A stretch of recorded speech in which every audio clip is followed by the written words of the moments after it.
Sveiki, mielieji. Štai stoviu prie reiki sienas. Man už nugaros yra japoniškas simbolis, kanji, hieroglifas reiškiantis reiki, kurį mano bičiulis Frankardžava Peter parvežė iš Japonijos, rašytas tikro kaligrafo meistro. Na, o štai čia viršuje yra Jikiden reiki sertifikatas, kurį gavau Japonijoje 2001 metais, kuomet studijavau japonišką reiki pas Mrs. Chiyoko Yamaguchi Hayashi mokinę Kijote. Štai čia už nugaros yra dar daugiau sertifikatų. Mano pirmos meistrės Jelenos Oborinos sertifikatas apie visus reiki lygius, kuriuos pas ją mokiausi. Taip pat Anetė Zilo Larsen, mano mokytojas, taip pat sertifikatas. Frankardžava Peter, Viljamas Lee Rendas. Tai buvo ilgas kelias. Esu reiki meistrė, karūna reiki meistrė, psichologė, egiptologė.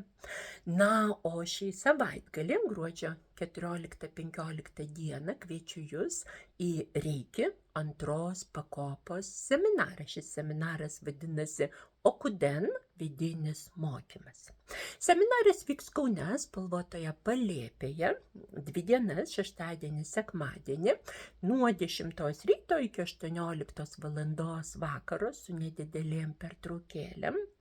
Ir antroji pakopa susideda iš 2 mokymo blokų.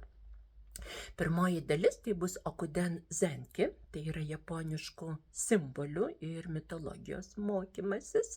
Seminare papasakosiu jums Kuramos kalno mitologiją, supažindinsiu su archetipais, iš kurių atsiranda antros pakopos reiki simboliai.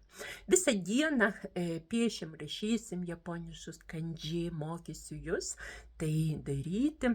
Išmoksim 3 ypatingus simbolius, kurie padeda kondensuoti reiki energiją, atpalaiduoja ir padeda ją siųsti per laiką ir atstumą. Antra diena vadinasi Okuden Koku. Tai yra simbolių naudojimo metodų mokymasis ir aptarsim visus įmanomus atvejus, kaip naudoti antros pakopos simbolius savo gyvenime. Kaip stiprinti reiki energijos srautą, kaip padaryti reiki seansą labiau efektyvų, kaip apsaugoti save neigiamoje aplinkoje arba tiesiog, kai reikia energijos.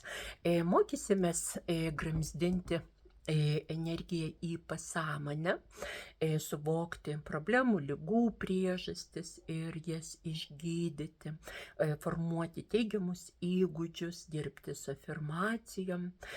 Trečiasis reiki simbolis suteikia galimybę siųsti reiki energiją per laiką ir atstumą žmonėm, būtybėm, kurie yra kažkur toli, ir gydyti savo gyvenimą per laiko liniją, pavyzdžiui, praeitį, kad ir nuo praeitų inkarnacijų iki dabarties, arba tuos gyvenimo įvykius, kurie sudaužė mums širdį ir kurių pasiekmes jaučiam dabar, arba siųsti energiją į ateities planus, svajones.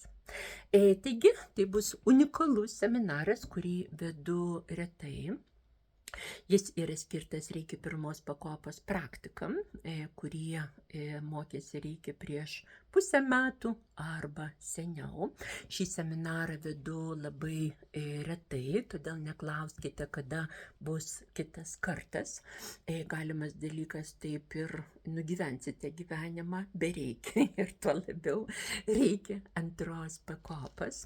Šiuo metu pasaulio mokslininkai kalba apie visuotiną žmonių degradaciją. Girdėjau, kad žmonių bendras intelektas nukrito keliom padalom, žmonės nebemoka mokytis, naudoja kompiuterinės priemonės, viską nori daryti neišeidami iš namų, neįtempiant sielos raumens, siela netobulėja. Dar yra toksai fenomenas brain rot, smegenų puvinys. Taigi, mėlyjeji, kviečiu jūs pajudinti savo mąstalą, įtempti sielos galias, realizuoti savo žmogišką prigimtį, tobulėti, eiti į priekį.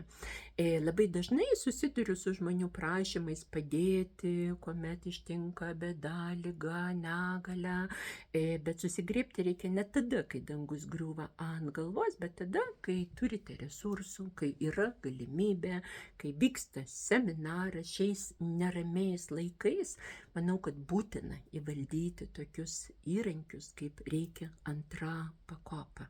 Tam, kad apsaugotume savo vidinę šviesą, tam, kad toliau galėtume nešti kultūrą, o ne silpną protystę, tikras dvasinės praktikas, o ne New Age kažkokias tai nesąmonės.